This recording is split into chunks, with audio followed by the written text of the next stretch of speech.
Lots more we need to talk about this evening because, of course, the Labour Party have been focusing a lot on growth. I have to say, though, many people are saying that the UK is essentially on recession watch.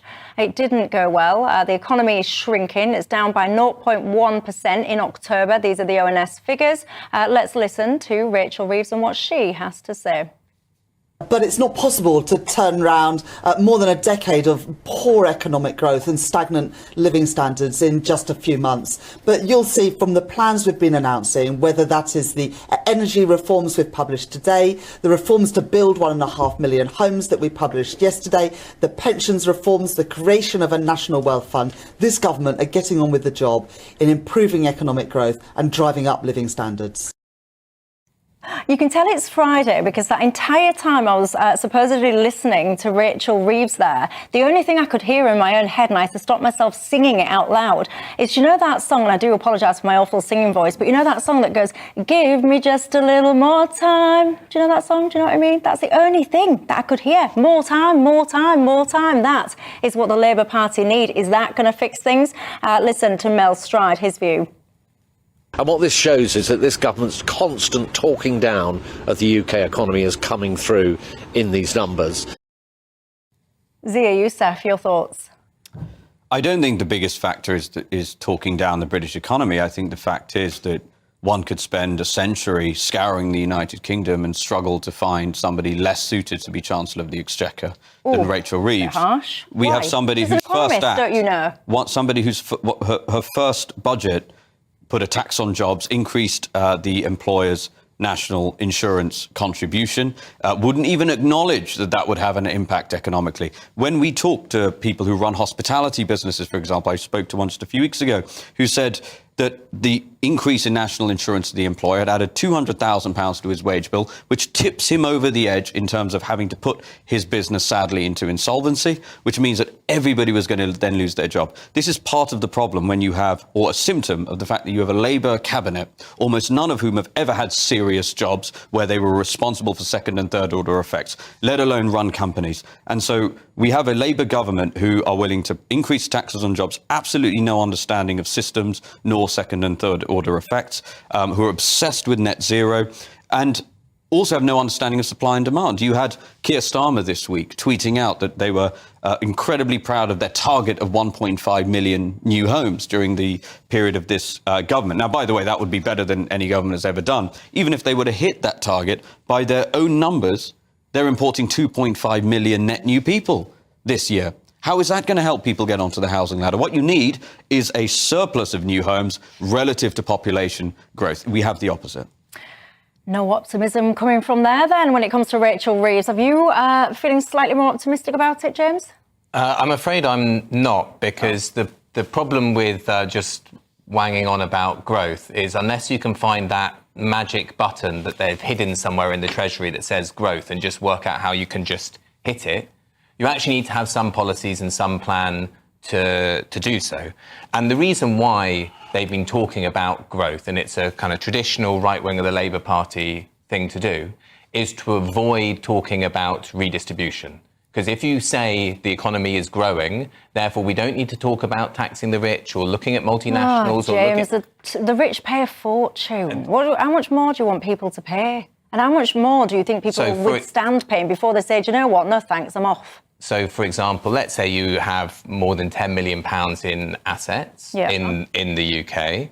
I think you could easily pay substantially more. And you know what? Those assets are here. You can't just up and leave. You can't pick up houses. You can't pick up factories. You can't pick up banks. You can't pick up our mortgages. You can sell houses and you can sell businesses and you can sell equity stakes. Yeah, but they're still here.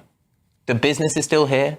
The house is still here. You know, if someone sells a house, someone else can buy the house. It's still here. Fine, you've liquidated and gone abroad. The actual assets remain here. So the reason why they've done this is to avoid anything which looks like it's going to challenge the people who have most of the wealth and power in society.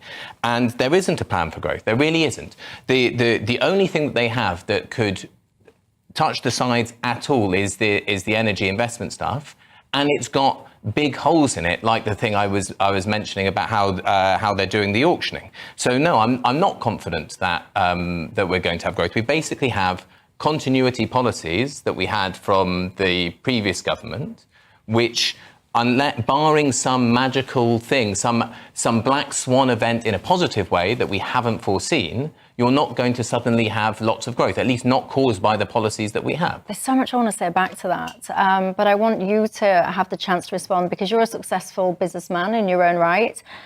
James suggesting just take more from these wealthy. Is that the solution? Well, if you just look at the data, the top 1% of payers of income tax, or the top 1% of earners pay 28% of the total income tax in this country. We live in a world top that 10% pay 60 as well, just to be fair, the context. Indeed. And then we live in a world also which is incredibly mobile. Many people who have the option of leaving the United Kingdom, sadly, are choosing to do so at alarming pace. We have a brain drain of unprecedented scale going on as we speak. All of these things are storing up an unhappy future for us. Now, I would say to all of those people, somebody might, I myself could have left the country. I've chosen not to do that. I believe this country can be turned around and I believe Britain can be the second highest GDP per capita country in the world after the United States. But what I will say is this. One of Reform's flagship policies is to eliminate income tax on earnings below £20,000 per year. Would you leave the country if there was, say, a 1% annual wealth tax on financial assets over 10 million? I don't know how much that's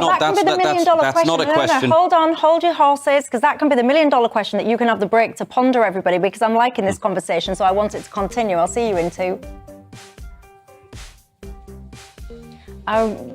This is the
Hello there, I'm Michelle Dewberry. This is Jubes & Co, and we're with you till 7 o'clock tonight. I don't know what's going on behind my head, ladies and gents, but it looks very exotic, whatever and wherever it is.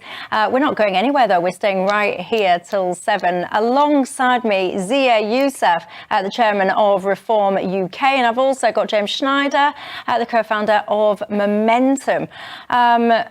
Also, and former advisor to Jeremy Corbyn, I've got to say, before the break, James was asking Zia Youssef about wealth taxes and whether or not Zia would be prepared to pay an extra 1% per annum on your wealth. Would you, Zia Youssef? Well, the question is whether I would leave the country if such a tax was implemented, and the answer is no, because I love this country and I'm not leaving it. But that is not a relevant question when you are creating public policy, asking one particular individual. What matters is how would the general populace of wealth creators and people in that category behave? And there is an abundance of evidence that we now live in a world in which people are incredibly mobile. But I want to come back to the point here that what this country needs is to reduce public spending. One of the things it is addicted to, we have huge amounts of money being spent. One of the biggest proportions of national expenditure is, for example, long-term disability benefit. Now, many of those people need to remain on that, but there are many people we speak to who feel trapped on benefits because when they start working more than 16 hours a week, if they are on those benefits, their marginal rate of tax is over 100%. So what we need to do is incentivize the people who want to work.